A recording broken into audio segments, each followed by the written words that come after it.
Well, as Tom said, we just got back from Santa Fe, and such a refreshing time and such an inspiring time. So it's good to be back, though. It really is good to be back. Before we left, I had heard a story on NPR. It was a podcast. How many of you listened? Did you ever listen to Snap Judgment? Some of you, yeah. Boy, often just some really good stuff on there. And this one hit me, and I thought, there's a sermon right there. So I'll tell you my story. It's a story about, it was a man they were interviewing named, he was a rabbi. I'm going to call him John. And it was a story about a man named Larry Trapp.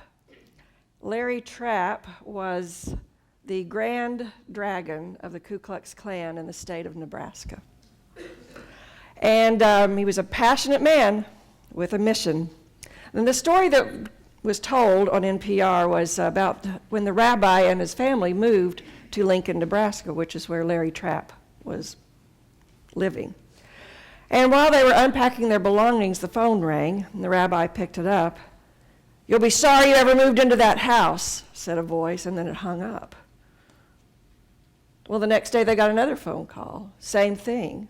String of insults, derogatory, name-calling, horrible things that were said, racist. Hung up again. Well, this time the rabbi, John, called the police.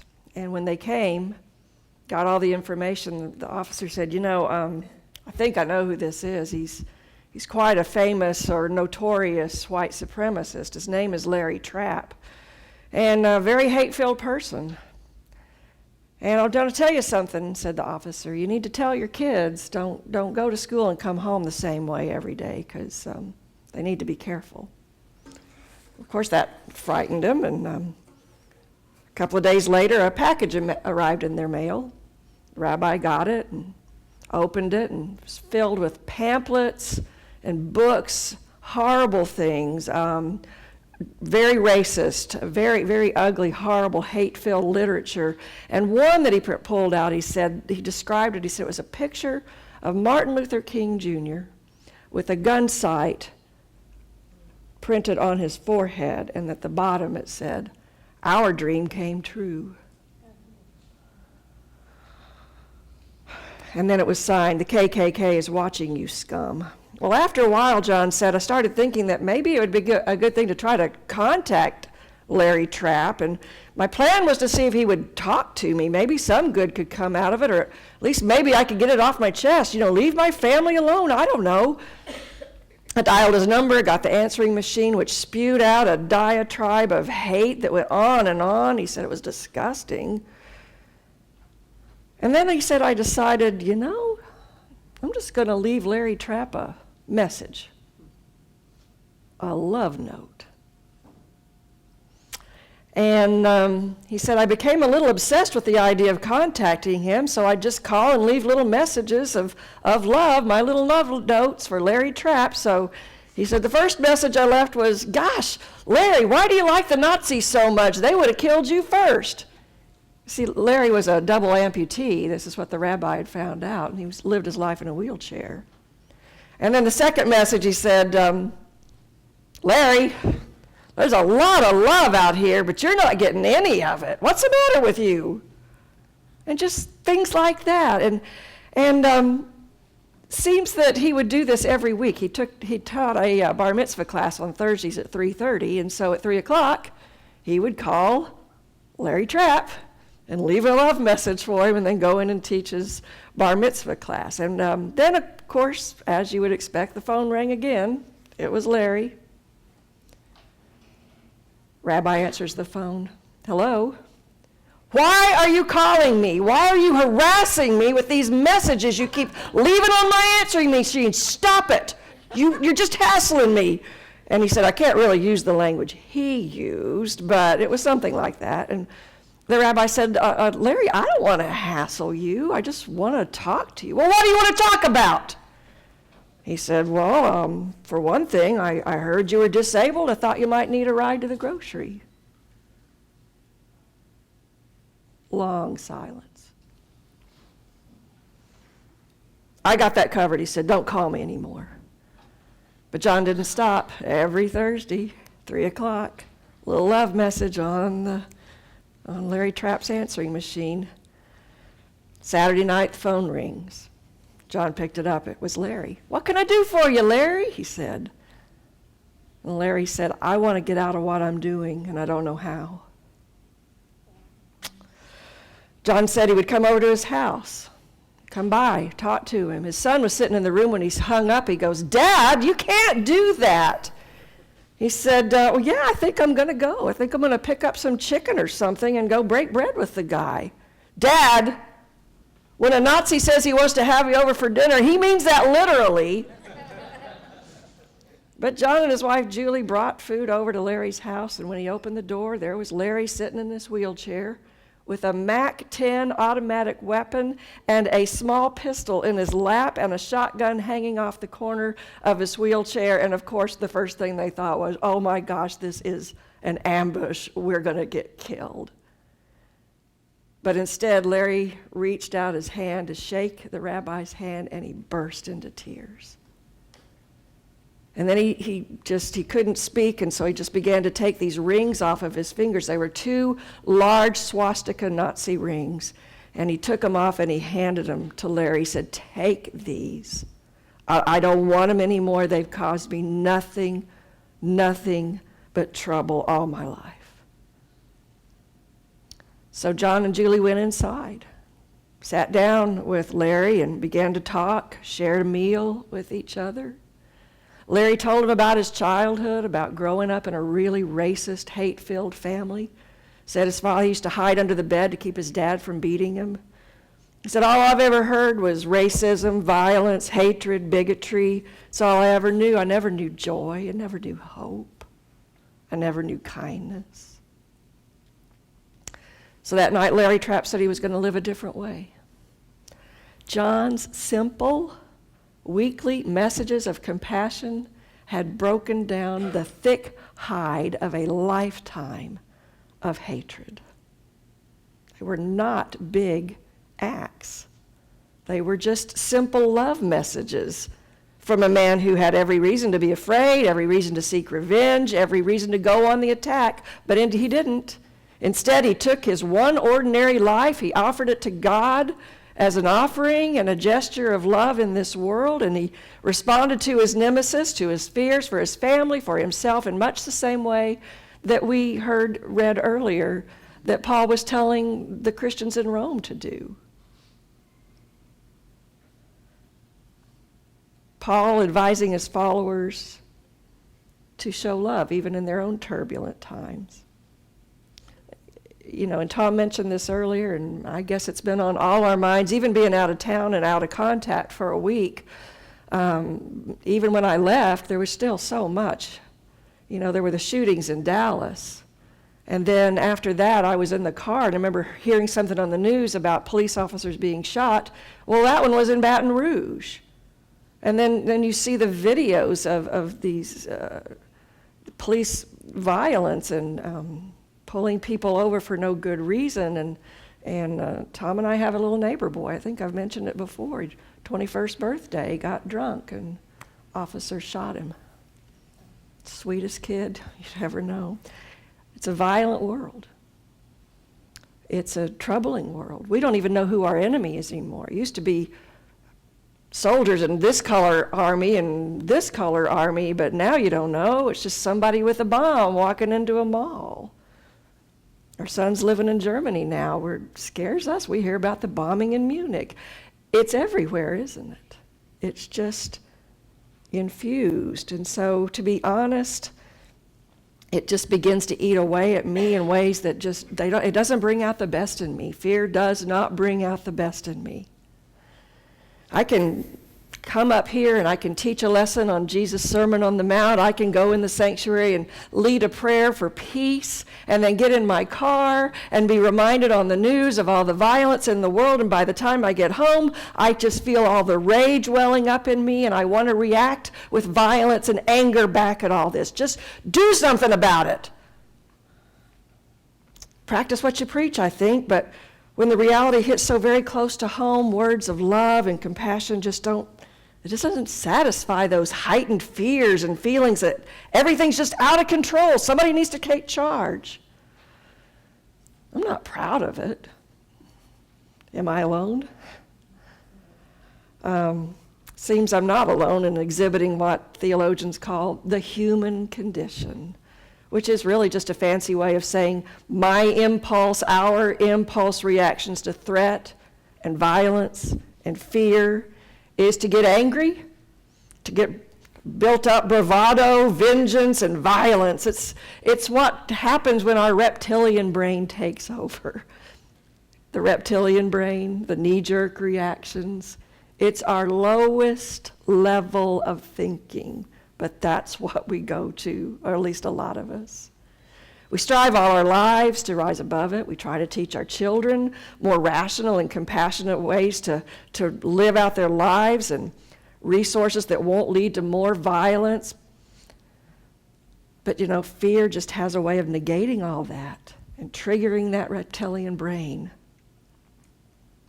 So with all that in mind, as I was looking at this passage from Romans, we have Paul here who's writing to a small group of Christians in this big, culturally advanced city of Rome. And I love this interpretation of Eugene Peterson's. It says, I liked that version because it's just so simple and down to earth, and other versions are beautiful, but this one just sort of hit me where I was, just sort of plain spoken about how God would have us live our one precious, ordinary, maybe life.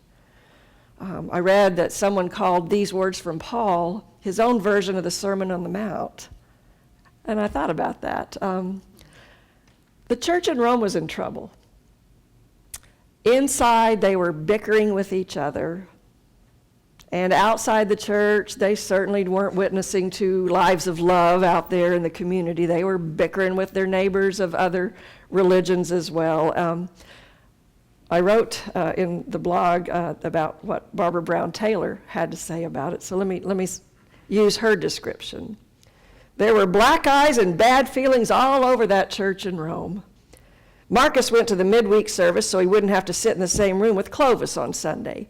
Lucius was so mad at both of them that he quit coming to church at all. And Chloe, well, she just bought herself a pit bull to keep her pagan neighbors from cutting through her yard. It was a mess all the way around. Well, sound familiar? Church. Here was a small group of people who had experienced the love and grace of God, experienced it personally. People whose lives then had been transformed as they experienced the life and teachings and resurrection of Jesus. They had come to a new way of seeing life, a new way of understanding the world, and a new way of following the ways of Jesus, who they knew to be the Prince of Peace, the light in the darkness, the hope for the world. But after the hymns were sung, the affirmations recited, scriptures read, and prayers prayed, they left, went back home to ordinary life and what Paul calls the ways of the world. The reptilian brain took over. They proclaimed with their lips to be followers of love and grace until someone crossed them. And then it was, Katie, bar the door. I'll show them. I'll retaliate. They'll be sorry they ever crossed me. I don't know if anybody else ever said anything like that. Turns out all that goodness and love and healing, all that reconciliation and peace, turns out that's not what they really believed in at all. Maybe because deep down they, and even us, in our most basic instinct, we believe that goodness and grace is weak and soft and simply not a good weapon against evil.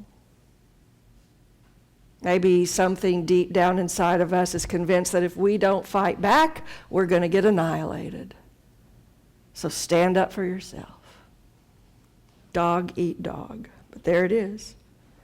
Paul's words echoing Jesus' words, do not repay anyone evil for evil. Don't. Don't let evil take away your best self. It does.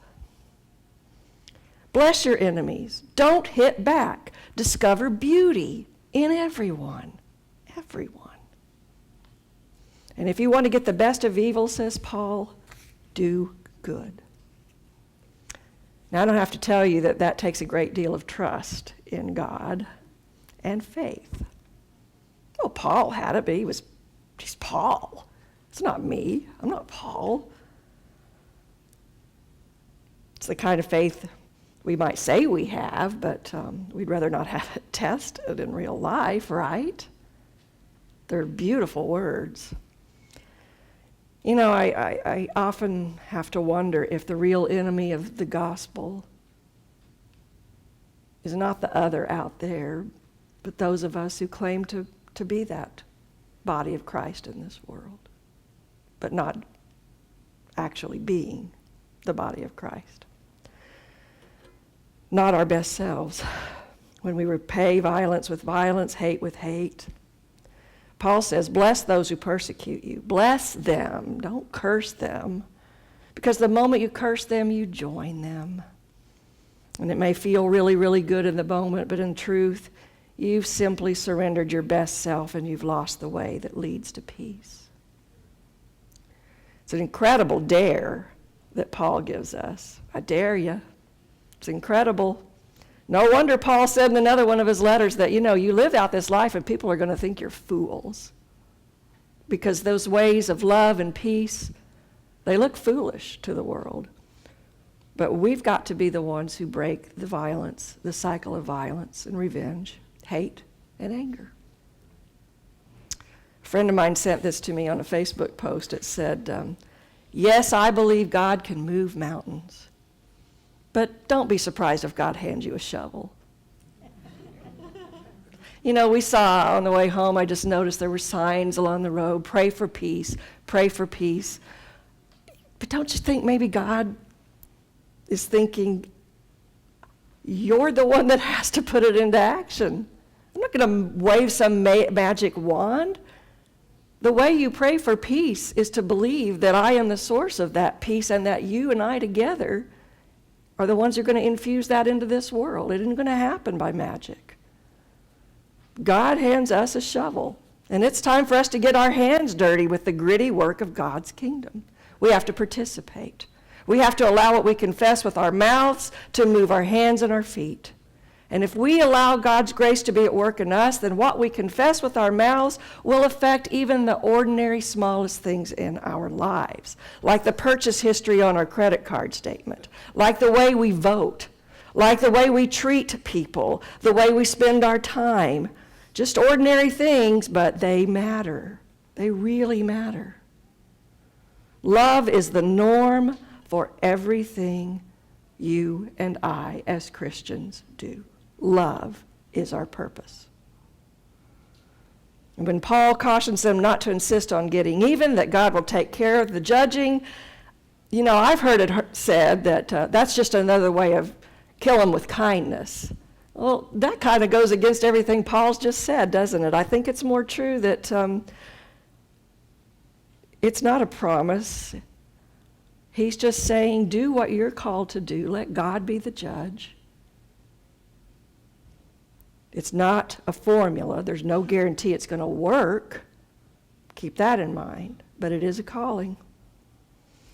The story about the rabbi and Larry Trapp, it didn't end where I ended it. It went on.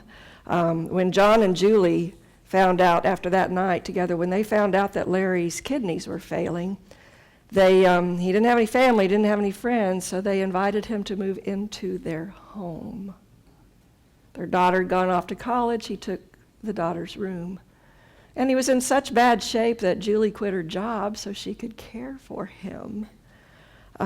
Larry became active in the synagogue. He wanted to become Jewish. John argued with him. He says, you're Catholic. You don't have to become something else. He said, no, this is what I want to do. So he became Jewish. He got active in the synagogue. He spent time and effort where he could, going to schools and churches and talking about racism and the harm it does to the world, but also to you. And then he went to the people and the groups, the individuals that he had hurt with all of his racism and hatred, and made amends the best he could. Then John said one morning about 3 o'clock in the morning, Larry Trapp died. He had lived with them for 9 months. And John said, if you think about it, that's the gestation period for a human life. And that Larry in that 9 months came to new life. and was reborn. And he experienced life in a way with joy and hope that he had never known before. He finally knew love, he said, and he died a better man than he ever lived. And there were hundreds at his funeral. So what is the hope that you and I proclaim for our lives and for our world? What is this peace that Jesus calls us to? When Jesus was in Jerusalem, he looked out over the holy city and he wept because he said, you don't know, you still don't know the ways that lead to peace. And Paul says, so here's what I want you to do. God helping you, take your everyday, ordinary life, your sleeping, eating, going to work, walking around life, and place it before God as your offering. And readily recognize what God wants from you. Be quick to respond to it. Unlike the culture that's just going to drag you down to this reptilian brain immaturity, let God bring out what's best in you. Love from the center of who you are. Hold on to the good. Bless your enemies. Don't hit back. Discover beauty. Don't let evil take the best of you. Get the best of evil by doing good. This is a message our world, our nation, our culture, our lives need to hear. Can our ordinary lives make a difference?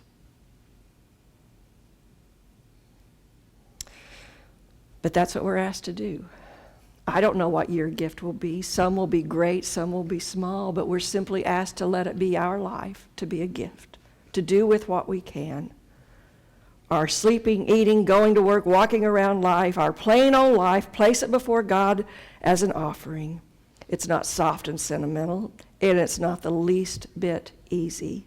And there's no guarantee that it's going to work. It's not a formula, like I said. Yet we are the ones being asked to be brave enough to break the cycle of violence by refusing to participate in it. And then going a step further, by being intentionally good when and wherever we can. A final quote from Barbara Brown Taylor. Love is not a warm feeling between like-minded friends. An old imitation of Christ who took all the meanness of the world and ran it through the filter of his own body, repaying evil with good, blame with pardon, death with life. Call it divine reverse psychology. It worked. It worked once. It can work again whenever God can find someone else willing to give it a try. May God help us give it a try. Amen.